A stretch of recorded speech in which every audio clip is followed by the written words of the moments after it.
आली भाग्यलक्ष्मी। अरे आज इथे तुझ्या लग्नाची पूजा आहे आणि या स्थानावरती असले धंदे करायला लाज नाही वाटत? बाबा मी बघितलं तुमची बायको माझ्या मुलाला कशी नादाला लावते ते।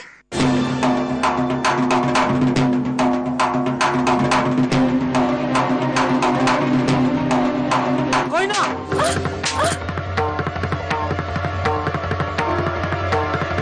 काशीद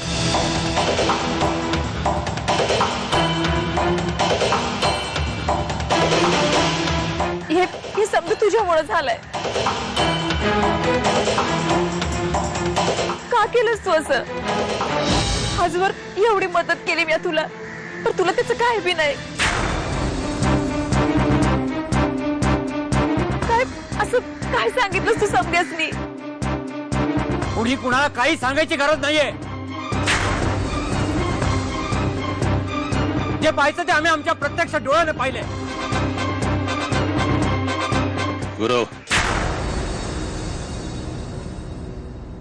इथे जे काही झालं ते बाहेर कुणालाही कळता कामा नये।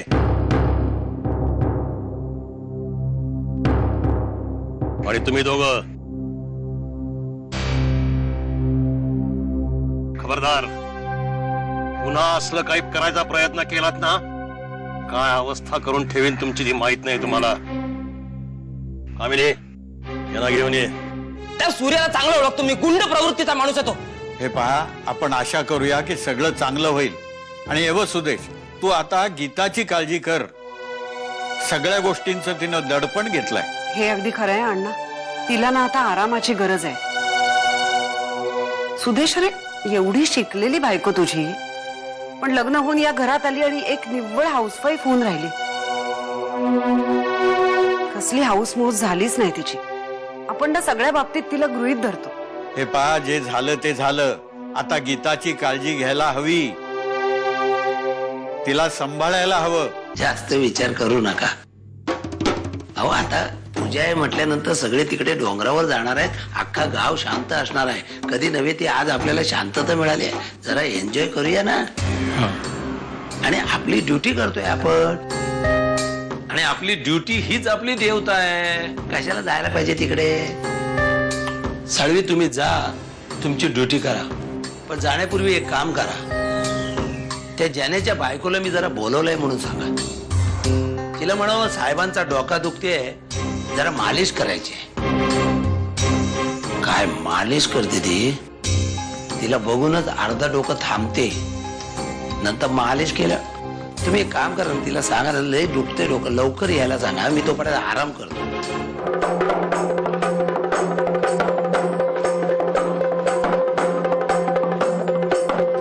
थांबवा गोंधळ।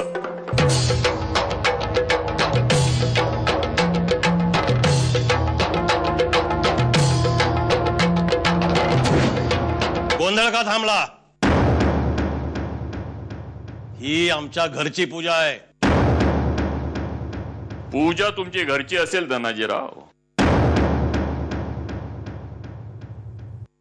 पण घरापेक्षा गाव मोठा आहे।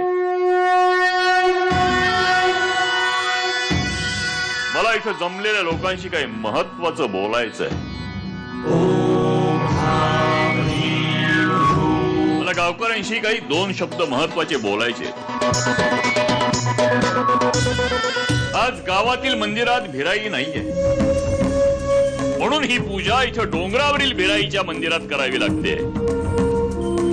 जयश्रीची मुलगी काशी ही गावची भावीण होणार होती,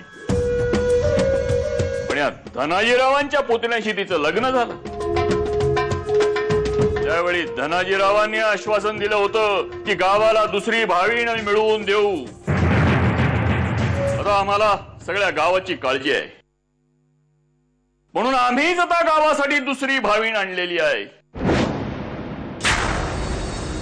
कोणी ही भावीन?